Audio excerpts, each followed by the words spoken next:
Hello, ഞാനിപ്പോൾ ഉള്ളത് ജുഫേറിലാണ്. ജുഫേർ ഒരു ബീച്ച് സൈഡിലാണ് കേട്ടോ ഉള്ളത്. ഈ ഒരു സ്ഥലത്തിൻ്റെ അപ്പുറം നിന്നിട്ട് ഞാനൊരു വീഡിയോ എടുത്തിട്ടുണ്ട്. അപ്പുറമൊക്കെ ഒരുപാട് സ്ഥലങ്ങളുണ്ട് കേട്ടോ. ഹിദ്, മോറക്ക് അങ്ങനെയുള്ള സ്ഥലങ്ങളൊക്കെയാണ് അപ്പുറം സൈഡ് വരുന്നത്. അപ്പം അപ്പുറം ഇരുന്ന് ഞാനൊരു വീഡിയോ എടുത്തിട്ടുണ്ടായിരുന്നു. അത് ഞാൻ ഈ വീഡിയോൻ്റെ ലാസ്റ്റ് ഇടുന്നുണ്ടേ. ഇവിടെ ഇങ്ങനെ നമ്മളൊരു ഡേ ടൈമിൽ പോയതുകൊണ്ട് അധികം ഭംഗി തോന്നിക്കുന്നുണ്ടാവില്ലായിരിക്കും അല്ലേ. പക്ഷേ നമ്മൾ ഒരു ഇരുട്ട് ആകുമ്പോഴേക്കുണ്ടല്ലോ ബിൽഡിങ്സിലെ ലൈറ്റും കാര്യങ്ങളൊക്കെ ഇട്ട് നല്ല ഭംഗിയുണ്ട് കേട്ടോ കാണാനായിട്ട്. ഏറ്റവും കൂടുതൽ ബിൽഡിങ്സ് എന്ന് പറയുമ്പോൾ ഇവിടെ കൂടുതൽ അപ്പാർട്ട്മെൻറ്റ്സ് ആണ് എന്നാണ് പറയുക. അപ്പാർട്ട്മെൻറ്റ്സും കാര്യങ്ങളൊക്കെ കൂടുതലുള്ളത് ജുഫേർ ഏരിയയിലാണ് കേട്ടോ. പിന്നെ നമുക്ക് റീസണബിൾ ആയിട്ടുള്ള റെൻറ്റും ആയിരിക്കും. ഞാനത് പറഞ്ഞു കേട്ടതാണ് കേട്ടോ. അങ്ങനെ ഒരുമിക്ക ആൾക്കാരോട് ഞാൻ ചോദിക്കുമ്പോൾ പറയാം ജുഫേറിലാണെന്നാണ് പറയുക. കാരണം അവിടെ നല്ല നമുക്ക് നീറ്റ് ആൻഡ് ക്ലീൻ ആയിട്ടുള്ള അപ്പാർട്ട്മെൻറ്റ്സും കിട്ടും, റെൻറ്റും കുറവായിരിക്കും. ഇതാണ് ഞാൻ നേരത്തെ പറഞ്ഞത്. ഞാൻ ഇപ്പുറം സൈഡിൽ ഇരുന്നിട്ടാണ് കേട്ടോ.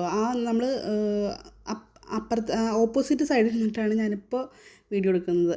ഇതൊരു രാത്രി ടൈം നമ്മൾ ഡിന്നറൊക്കെ നമ്മൾ സെറ്റാക്കിയിട്ട് നമ്മളവിടെ പോയി ഇരുന്നാണ് കേട്ടോ കഴിച്ചത്. നല്ല രസമുണ്ടായിരുന്നു. ഞാൻ ആദ്യമായിട്ടാണ് കേട്ടോ അങ്ങനെ പോയി കഴിക്കണത്.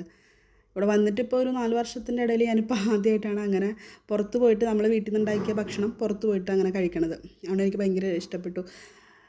പക്ഷേ എനിക്ക് സഹിക്കാൻ പറ്റാത്ത ഭയങ്കര തണുപ്പുണ്ടായിരുന്നു കേട്ടോ. ഭയങ്കര തണുപ്പായിരുന്നു. എനിക്ക് വണ്ടിയുടെ ഉള്ളിൽ നിന്ന് പുറത്തിറങ്ങാൻ പറ്റാത്തൊരു തണുപ്പായിരുന്നു. അത്ര തണുപ്പുണ്ടായിരുന്നു. ഇവിടെ കൂടുതൽ ആൾക്കാർ ഇങ്ങനെ ചിൽ ഔട്ട് ചെയ്യാൻ വേണ്ടിയിട്ട് വീക്കെൻഡിലൊക്കെ ഗ്രില്ല് ചെയ്യാനായിട്ടും ഫിഷിങ്ങിനൊക്കെ ആയിട്ട് ആൾക്കാർ ഒരുപാട് ഇങ്ങനെ വരാറുണ്ട്.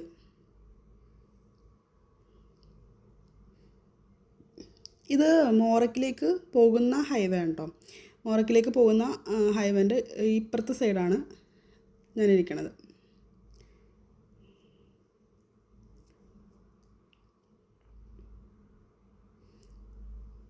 ഈ ഒരു ടൈമിൽ കാണാൻ നല്ല ഭംഗിയില്ലേ.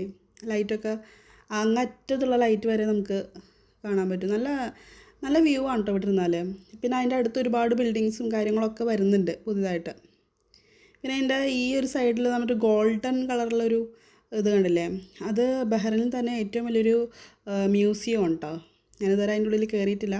പക്ഷെ എൻ്റെ ഹസ്ബൻഡിൻ്റെ ഫ്രണ്ടൊക്കെ കയറിയിട്ട് നല്ലതാണെന്നാണ് പറഞ്ഞത്. ഇതായി കാണുന്നത് ബഹ്റിനിലെ മ്യൂസിയമാണ് കാണുന്നത്. ഒരു ദിവസം പോകണം എന്നുണ്ട്. അങ്ങനെ ഞങ്ങൾ രാത്രി അവിടെ നിന്ന് ഫുഡൊക്കെ കഴിച്ചിട്ട് കുറച്ച് നേരം അവിടെ നിന്ന് വർത്താനമൊക്കെ